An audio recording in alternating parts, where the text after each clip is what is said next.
ناظرین گرامی، حضرت یعقوب علیہ السلام شام کے ایک علاقے کنان میں رہتے تھے۔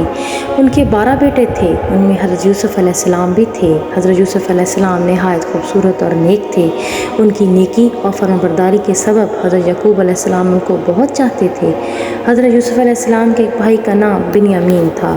حضرت یوسف اور بنیامین سگے بھائی تھے اور باقی 10 بھائی ستیلے تھے۔ ایک رات حضرت یوسف علیہ السلام نے ایک عجیب و غریب خواب دیکھا۔ انہوں نے اپنا خواب اپنے باپ حضرت یعقوب علیہ السلام کو بیان کیا کہ میں نے دیکھا ہے کہ چاند، سورج اور تارے مجھے سجدہ کر رہے ہیں۔ یہ کیسا خواب ہے؟ حالانکہ کائنات کا ہر ذرہ اللہ ہی کو سجدہ کرتا ہے اور وہی اس کے لائق بھی ہے۔ باپ نے بیٹے کا خواب سن کر فرمایا، اے یوسف، یہ خواب بہت اچھا ہے۔ اللہ تعالیٰ تمہیں بہت بڑا مرتبہ دے گا، تمہیں نبوت عطا کرے گا، جیسے تمہارے ابا و اجداد حضرت ابراہیم علیہ السلام اور دادا حضرت اسحاق علیہ السلام کو نبی بنایا۔ تم بہت خوش نصیب ہو۔ خواب سننے کے بعد حضرت یعقوب علیہ السلام اپنے بیٹے حضرت یوسف علیہ السلام کو بہت چاہنے لگے۔ ان کے دوسرے بھائیوں میں وہ خوبیاں نہ تھیں جو حضرت یوسف علیہ السلام میں تھیں۔ بھائیوں کے دل میں حسد کی آگ بھڑک اٹھی۔ اس زمانے میں جس گھرانے میں زیادہ افراد ہوتے تھے یا جس کی اولاد زیادہ ہوتی تھی، اسے معاشرے میں برتری حاصل رہتی تھی، کیونکہ وہ طاقت کی علامت سمجھا جاتا تھا، اور اگر کسی سے اس کی جنگ ہو جائے یا کوئی مصیبت آن پڑے تو تمام لوگ مل کر اپنی طاقت کے بلبوتے پر کامیابی حاصل کرتے تھے۔ حضرت یوسف علیہ السلام کے بھائیوں کو فخر تھا کہ ہم جسمانی قوت کے مالک ہیں، لیکن انہیں اس بات پر شدید رنج تھا کہ باپ ہمارے سے زیادہ حضرت یوسف علیہ السلام کو پیار کرتا ہے۔ ان کے نزدیک ان کے باپ کا دماغ چل چکا تھا، اس لیے وہ انہیں نہیں چاہتا تھا اور ان کی نگاہ میں یوسف کچھ نہیں تھا۔ ایک دن انہوں نے آپس میں مشورہ کیا کہ اس کا کیا کرنا چاہیے۔ سب نے اپنی رائے کا اظہار کیا۔ ان میں سے ایک نے کہا یوسف کو مار ڈالنا چاہیے، پھر ایک نے کہا کہ نہیں، اسے اندھے کنویں میں ڈال دینا چاہیے، اس کے جانے کے بعد ہم باپ کے منظور نظر ہوں گے۔ چنانچہ ایک دن یوسف کے ستیلے بھائیوں نے باپ سے کہا، ابا جان، ہم لوگ سیر کے لیے جا رہے ہیں، وہاں ہم سب کھیلیں گے، تماشا بھی دیکھیں گے، اپنا دل بھی بہلائیں گے، ہمارے ساتھ یوسف کو بھی بھیج دیجیے، وہ بھی ہمارے ساتھ ساتھ رہے گا اور اس کا دل بھی بہل جائے گا۔ باپ نے کہا، میرا دل نہیں چاہتا میں یوسف کو اپنی نظروں سے دور کروں۔ بیٹوں نے کہا، کیا آپ کو ہم پر بھروسہ نہیں ہے؟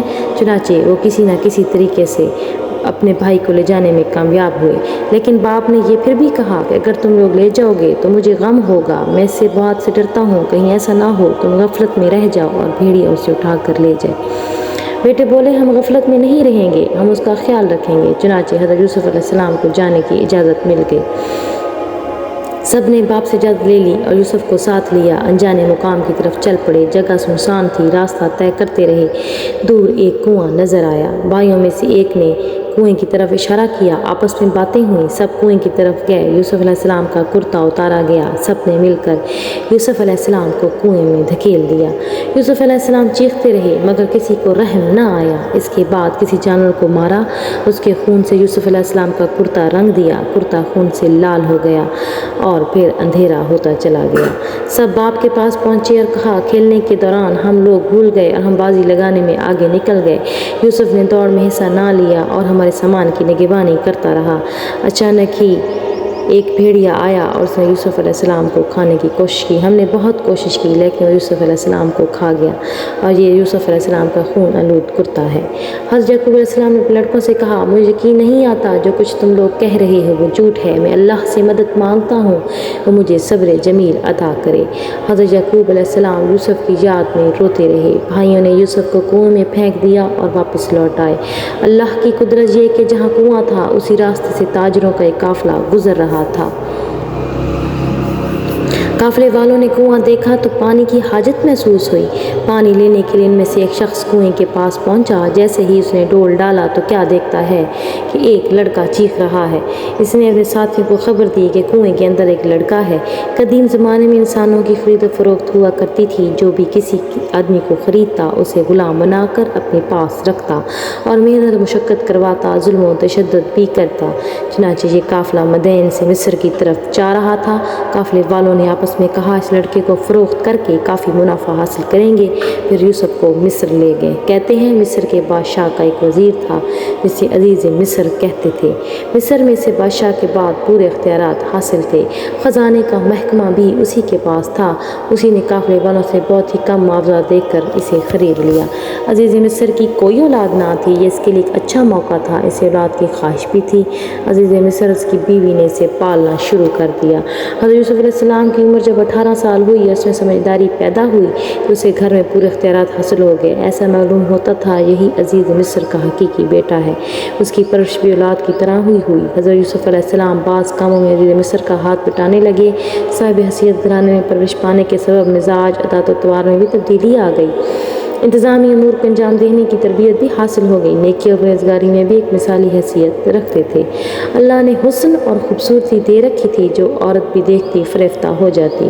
عزیز مصر کی بیوی کی بھی نیت خراب ہو گئی، حالانکہ اس نے بیٹے کی طرح پرورش کی تھی، لیکن وہ بھول چکی تھی۔ یوسف علیہ السلام کو جب دیکھتی تو دیکھتی ہی رہ جاتی۔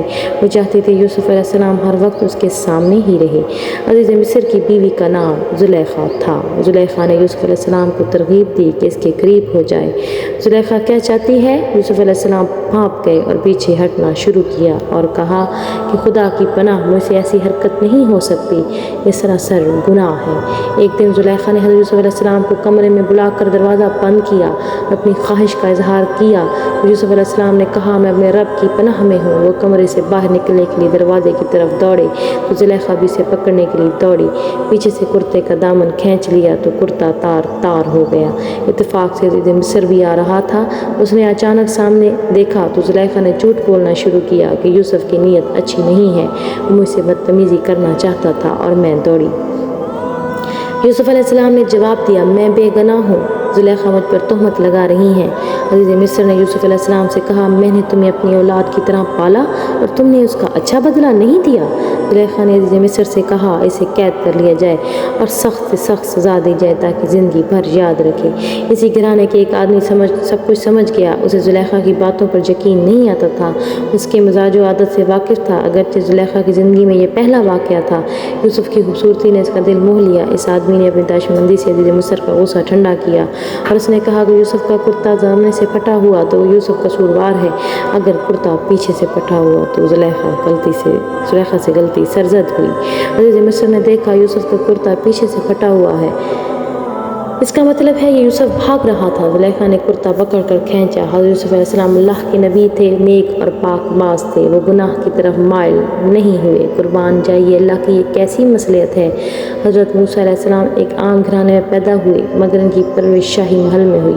فرعون کی کوئی اولاد نہ تھی اور حضرت یوسف علیہ السلام بھی عام گھرانے میں پیدا ہوئے، ان کی پرورش عزیز مصر نے کی، وہ بھی اولاد سے محروم تھا۔ اللہ تعالیٰ کسی کو اعلیٰ مرتبہ بخشتا ہے تو اس کے مزاج اور ماحول کو پہلے سے ہی بدل دیتا ہے۔ عزیز مصر نے یوسف سے اور کچھ نہیں کہا مگر زلیخا پر لعنت و لامت کرنا شروع کیا۔ آخر یوسف علیہ السلام کے اندر کیا خوبی ہے تم اس کی طرف مائل ہو گئیں؟ زلیخا نے جواب دیا میں تم سب کو آزمائش میں ڈالوں گی جس آزمائش سے گزری ہوں۔ چنانچہ ایک روز عزیز مصر کی بیوی نے تمام عورتوں کو کھانے پر بلایا۔ عورتیں مجلس میں آئیں اور سب کے سامنے کھانے کے لیے ایک ایک پھل اور ایک ایک چاقو رکھ دیا گیا۔ پھر یوسف علیہ السلام کو عورتوں کے مجلس میں بلایا گیا۔